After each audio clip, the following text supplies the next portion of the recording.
Goya Babu Rwaidi Dingi Tozi hapa, zela kodi kama hizi. Maandalizi yanaendelea kwa ajili ya mkesha wa Krismasi.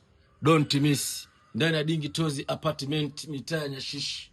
Hapa ndipo atapatikana mfalme wa Lines Afande Sele aka mtu alofunika harusi mwaka huu, new bwana harusi in town. Wewe ushtuki, wewe uogopi?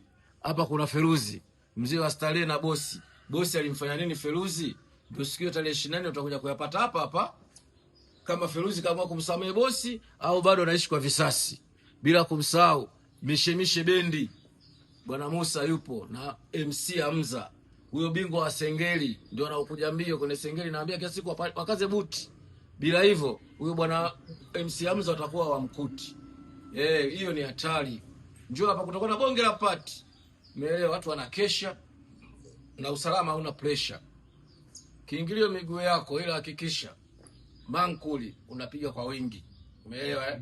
Sio unakuja unanunua maji ya buku, unataka uangalie shughuli mpaka zinaisha. Hiyo hatutaki. Sawa bwana, tutakushtaki.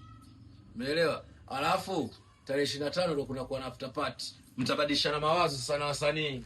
Hapa Feruzi utamuuliza, je, matatizo yao na bosi yameishaje? Hapa Kingisele Selemani atakwambia darubini kali ilikuwa ina maana gani na kwa nini dini tumeletewa.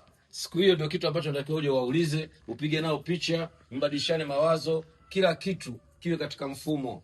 Dogo Hamza mtaambia, je, umekuja umejipangaje kukabiliana na hili soko gumu la Sengeli?